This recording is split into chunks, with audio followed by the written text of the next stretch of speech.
Bem-vindas ao nosso podcast Corticose. Hoje, no episódio 4, vamos falar sobre não era isso que esperávamos nós. Vamos começar com a primeira pergunta, que é o que é que efetivamente esperavam de nós, não é? Falamos um bocadinho da família e amigos, visto que tirámos um curso, cada uma de nós, estudámos, tirámos um mestrado, estagiámos, trabalhámos na área e do nada demos uma volta, exato, demos uma volta de 180 graus, desistimos daquilo que estudámos durante tanto tempo e dedicamos a uma área completamente diferente. Começa tu? O que é que ouviste? Não, pronto, eu posso começar, por exemplo, a minha mãe dizia-me muitas vezes: paguei-te um curso, andaste a estudar para agora seres costureira, tipo, como se não fosse um trabalho digno, não é? Eu acho que era mais aquele desgosto do esforço do esforço que ela fez para eu estudar e depois acabar por não seguir esse caminho. Acho que era um bocadinho... Mas achas que foi só por não... Vou perguntar isto porque no meu caso acho que não era bem o desgosto de não trabalhar nessa área. É o facto de seres costureira? Não, nem era o facto de ser costureira, era o facto de estar a trocar um bocado o certo pelo incerto. Porque como educadora ou como professora, apesar de ser se andares no público principalmente, ser uma coisa muito... nunca sabes onde é que vais estar a trabalhar, tinhas quase garantido o ordenado ao final do mês. Sim. Enquanto que numa marca própria tu não... Eu acho que devia ser um mix dessas coisas todas. E pronto, o trabalho de costureira não tem nada a ver com o trabalho Sim, primeiro, eu acho que também há muita desvalorização da profissão de costureira, da profissão de costurar, porque nós fazemos muito mais do que isso. Sim, quando me perguntam efetivamente o que é que eu faço, é mais tipo empreendedora, porque eu não costuro só, não é? Nós fazemos muita coisa e não é só efetivamente costura. Sim, a costura é tipo, sei lá, 20 ou 30% do nosso trabalho, se calhar. Nem sei se tanto. Sim. E achas que teres uma licenciatura e um mestrado te faz tipo, sentir uma culpa por não estares a exercer aquilo que estudaste? Agora não. Na altura que estava a tomar a decisão de deixar a profissão para me dedicar ao Flamingo, sim, eu sentia um bocado a culpa do género. Os meus pais esforçaram-se imenso para eu poder estudar durante 5 anos e estudei sempre fora, em Lisboa e em Coimbra. Sim, ou seja, ainda foi um esforço maior. Financeiro muito grande e o meu próprio esforço... O meu próprio esforço para poder conseguir acabaste a licenciatura, acabaste o mestrado. Foram muitos anos de dedicação e no início eu sentia um bocado do género, estou a desistir, estou a deixar ir tudo aquilo que eu me esforcei este tempo todo. E não foi só isso, era também um dilema comigo própria de não saber bem o que é que eu queria fazer da minha vida. Se por um lado eu sabia que não queria continuar na educação por inúmeros motivos e sabia que gostava de costurar, mas depois sentia essa pressão de que tinha o título de mestre, pronto, é assim que se diz, de mestre em educação e não estar a dar uso a esses anos e a esse esforço meu e dos meus pais. Então foi também a expectativa sobre mim própria, também foi mais difícil de gerir no início. Hoje em dia já não sinto muito isso, porque acho que eu neste momento consigo ver que foi essencial para o meu crescimento e para o meu reconhecimento próprio eu ter feito esse curso e saber que fui capaz de fazer e de estudar até àquele nível. Porque se calhar tudo é... como é que se diz? Estou a faltar a palavra. Do género, se eu não tivesse estudado para um curso superior e tivesse começado logo a costurar, possivelmente, isto é só uma hipótese, se calhar não me sentia tão... Imagina, se calhar achava que não era assim tão inteligente ou não tinha tanta confiança em ti própria, sim. E autoestima. Eu acho que isso foi muito importante para o meu crescimento e para eu ter contacto também com... Imagina, as aprendizagens que eu fiz durante esses 5 anos a nível da educação, eu ainda hoje as consigo aplicar, muitas delas, e acho que irei conseguir aplicar com filhos no futuro. Já hesitaste em dizer que és costureira? Imagina, não por vergonha, mas mais pela questão de o meu trabalho ser muito mais do que isso. Mas às vezes, imagina, às vezes chamo-me, sim, sou costureira, outras vezes chamo-me, sou empreendedora, outras vezes chamo-me, tenho uma marca própria. Depende, mas não tenho muito estigma de dizer que sou costureira. Mas alguma vez sentiste tipo julgamento ou crítica por parte de alguém? Estou-me a lembrar, por exemplo, no caso de quando vamos aos mercados escolher tecidos, que sinto que há sempre aqueles fornecedores que ficam a olhar para nós tipo, estas vieram só passear, ou quando nós queremos efetivamente fazer uma encomenda. Eu pelo menos sinto isso quando quero fazer uma encomenda tipo de tecidos grande ou de outra coisa. Estou-me a lembrar agora de um caso recente que ainda não posso contar, mas que me ligaram tipo 2 ou 3 vezes a confirmar o valor. Exato, tenho a certeza que quero fazer uma encomenda deste valor. Ou seja, há sempre aquela dúvida por olharem para nós. Mas eu não acho que seja o estigma de por sermos costureiros ou trabalhar por sermos mais novas. Eu acho que é mais por isso, porque... e por estarmos nesta área tão novas, não sei. Sim, não é muito comum. Agora eu se calhar começo a saber um bocadinho mais. Sim, a idade também já está a passar. Também, exato. Mas eu não acho que seja muito pela questão da costura. Eu acho que é mais pela questão mesmo de não ser muito comum pessoas da nossa idade terem marcas e empresas de... Sim, hoje em dia facilmente crias uma marca e há muitas que não singram, acho que é assim que se diz, mas tipo, qualquer pessoa consegue criar uma marca, depois parte um bocadinho do teu objetivo, do teu foco e da tua força a seguires para a frente com o teu objetivo e com aquilo que estás proposto a fazer, ou não é? Porque toda a gente hoje em dia consegue criar uma marca, consegue definir objetivos, definir um público e começar. O problema não é só começar, é o percurso que tu tens e não sei, como há muitas marcas que não vão para a frente, não sei se ou saem daquilo que efetivamente queriam ou se vão por caminhos diferentes e acaba por não ter bom resultado, não sei. Pronto, mas resumindo, estigma provavelmente como costureira acho que não. Pelo menos eu não sinto isso, ou pelo menos não me deixo sentir isso. Sim. E já tiveste tipo alguma cliente a desvalorizar o teu trabalho ou o preço que tu dás e tipo a criticar-te por ser pelo preço elevado ou por um trabalho demasiado simples? Imagina, eu não acho que tenha sido desvalorizada de me falarem mal ou de me dizerem na cara. Sim.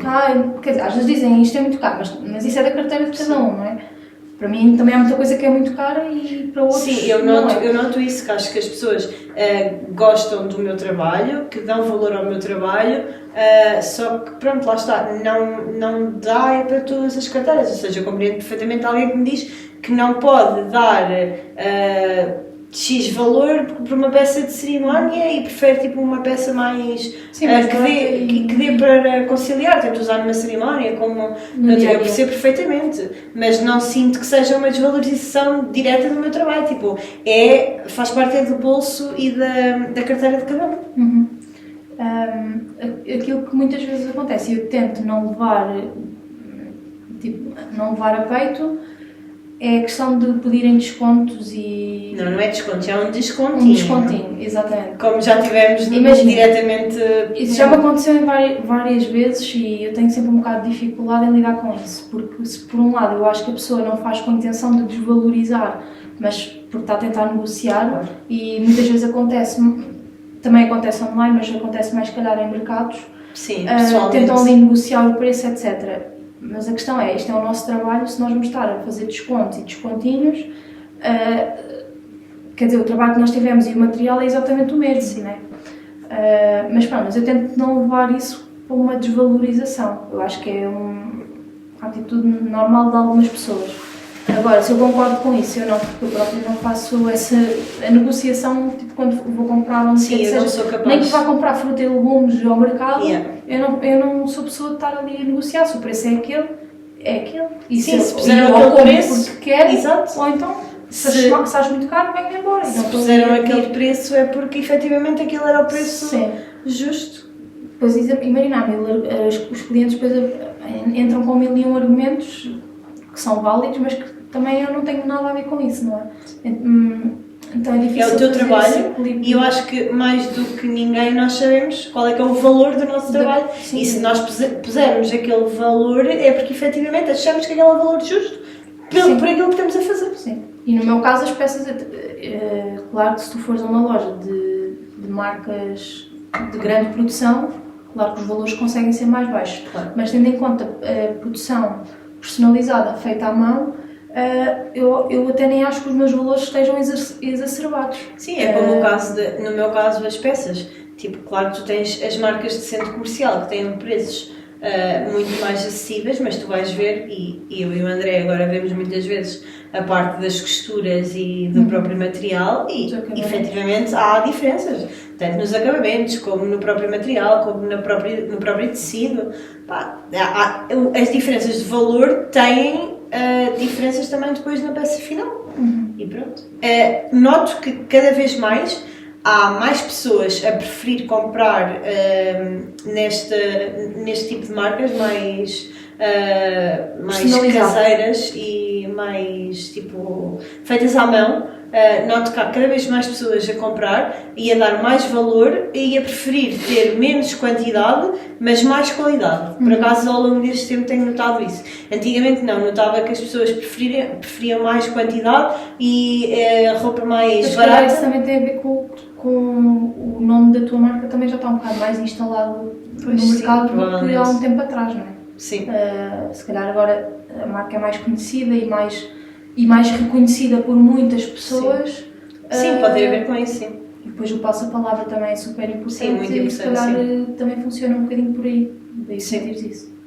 Então, para terminarmos este episódio que fica um bocadinho mais curtinho, mas que, pronto, também não podem ser todos muito grandes, não é? E o próximo acho que vai ser um bocadinho maior. E então, o que é que gostavas que entendessem sobre o teu trabalho?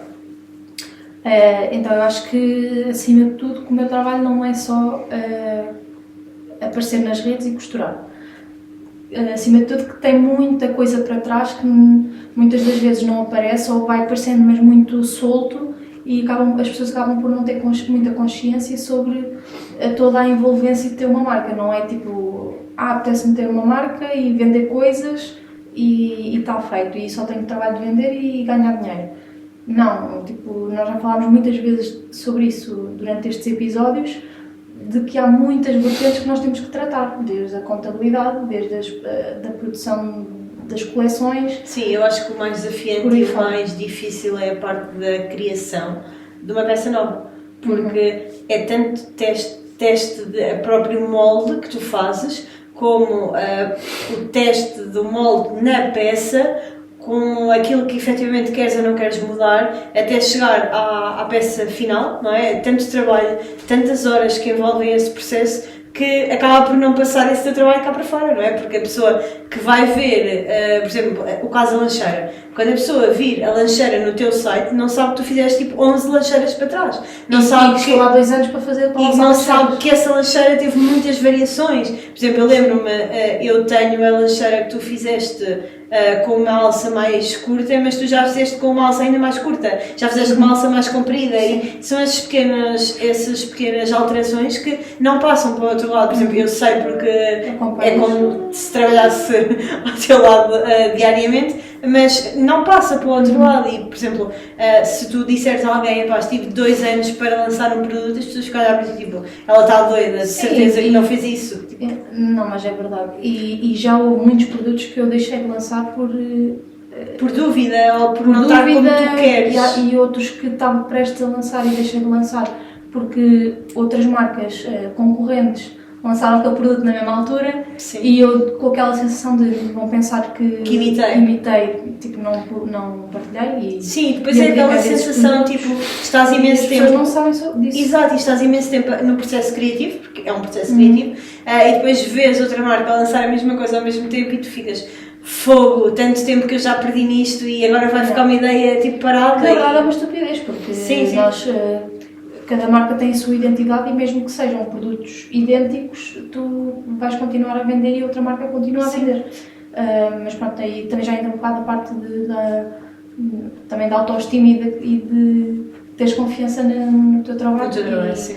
Pronto, essa situação também já foi há mais tempo, claro. Não foi bem no início, mas quase no início. Pá, e assim, se fosse hoje em dia, se calhar já não fazia a mesma coisa, mas... Sim, eu vejo pelas marcas de roupa de criança, tu cada vez vês mais marcas a aparecerem e muitas vezes é tudo muito semelhante, mudam os tecidos, mudam folhas. Sim, às vezes até os padrões são iguais. Sim, sim, sim. Aliás, houve um padrão qualquer do verão do ano passado, ou não, foi do Natal. Houve um padrão de Natal que eu lancei juntamente com mais 3 marcas, pelo menos que eu tenha visto, e é engraçado que as 3 marcas, apesar de ser o mesmo padrão, foram coisas completamente diferentes. E até é engraçado porque uma cliente minha até tinha, acho que foi, eu tinha lançado há 2 anos e este ano foi outra marca que lançou e ela então tinha o vestido da filha que ainda servia, mas o do irmão já não, e então nessa marca, como lançou uma coisa nova e diferente, acabou por comprar o match para o irmão e pronto, complementou-se. E pronto, é engraçado, e pronto. Ok. Acho que estamos... Já vamos a terminar, não é? Sim, acho que sim, acho que era a última pergunta. Sim. Então pronto, temos por terminado o nosso 4º episódio do podcast Corticose. Rita, deixo contigo. Ativem as notificações no sininho e próximo episódio quinta-feira às 6. Obrigada.